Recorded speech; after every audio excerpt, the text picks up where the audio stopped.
सम्राट अशोक विजयदशमी के अवसर पर अलवर के लोग साझा रूप से इकट्ठे हुए। 10 गोल्डन रूल बताते हुए पूनम बौद्ध। मानव मानव एक समान। बहुत सारी बातें यहाँ पर इतिहास से संबंधित बता दी गई हैं, जिनकी जानकारी हम सभी को होनी चाहिए, क्योंकि जो लोग इतिहास जानते हैं वही इतिहास बनाते हैं। अगर इतिहास की जानकारी रखेंगे तो हम अपने गौरव में इतिहास को जानेंगे, पहचानेंगे। उसी गौरव के साथ में हम आगे भविष्य के निर्माण के बारे में नीतियों का निर्माण करेंगे। तो जो समण संघ है उसके जो 10 बिंदु हैं, मैं उनको फिर से, वो पहले बता दिए गए होंगे, लेकिन फिर से उनके ऊपर एक बार प्रकाश डालना चाहूंगी कि वो कौन सी 10 बातें हैं जिनको इस समण संघ में इंक्लूड किया है। केवल 10 बात, कोई ज्यादा बातें नहीं है, याद करने में भी बहुत आसान है और बहुत ज्यादा जरूरी है। पहला नियम, केवल समण। समण से मतलब ऐसे लोग जो इस प्रांत के, इस क्षेत्र के मूल निवासी हैं, विदेशी नहीं है, यहीं के रहने वाले हैं हमेशा से, जिसके अंदर आज के समय में हम SC, ST और OBC के व्यक्तियों को जानते हैं। तो ये जो संघ है, चाहे वो यहाँ की सदस्यता हो या ना हो, कोई परमिशन ले दे नहीं दे, हम सब उसके अपने आप में ही सदस्य हैं जन्म से। तो जब कहीं भी हम सुने कि समण संघ की कोई संगति हो रही है, कोई मीटिंग हो रही है, तो बिना झिझक हम वहाँ जाएं, अपने लोगों से मिले, मेल मिलाप से प्रेम बढ़ता है, सहयोग बढ़ता है, सौहार्द बढ़ता है और मानवता अपने आप अपने अंदर और समाज में फैलती है। उसके बाद है चंदा।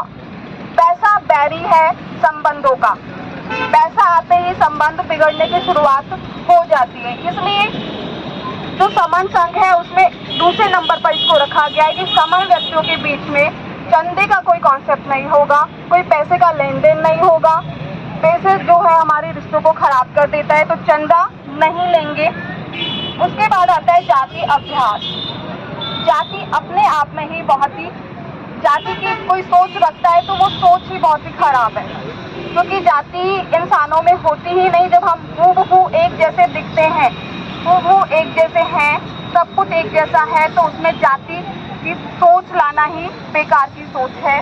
तो जाति अभ्यास नहीं होना चाहिए। कौन किस जाति से बिलोंग करता है, संबंध रखता है, ये जानकारी रखना कोई फिजूल की बात है। बस व्यक्ति कैसा है, हमारे साथ उसके संबंध कैसे हैं, ये बहुत मायने रखता है। उनकी विचारधाराएं कैसी है, हमारे हित में, देश हित में, समाज हित में है, इसके बारे में हमें जानकारी हो। ऐसे लोगों को हम अपना साथी बनाएं। उसके बाद में केवल संघवाद।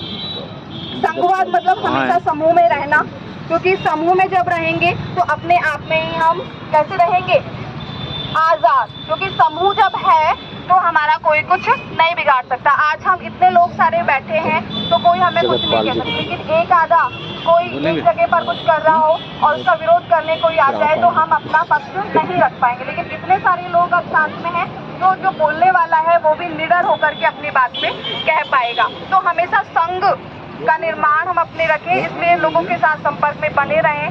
संघ को और बड़ा जितने भी SC, ST के लोग हैं वो सब लोग एक साथ मिल करके रहना शुरू करें। नेक्स्ट जो पॉइंट है, जिसको 5 नंबर पॉइंट बोला है, वो है पद, प्रतिष्ठा, मंच और माला।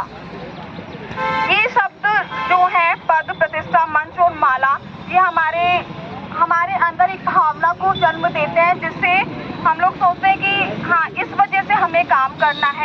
किसी व्यक्ति जो संघ के लिए कुछ धोखा दे, संघ को कुछ उसके लिए गलत करे, संघ के नियमों की पालना ना करे और उसके विपक्ष में कुछ करे, तो ऐसे व्यक्तियों को संघ के अंदर कभी भी सम्मिलित नहीं किया जाएगा।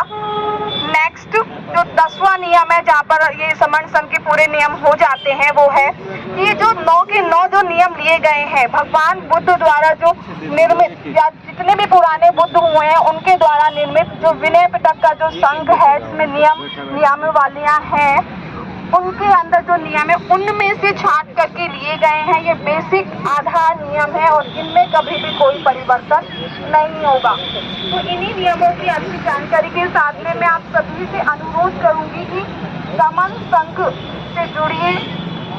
हम सब समण साथी हैं, संघी साथी हैं और अपनी पहचान और अपनी ताकत को हम पहचानें।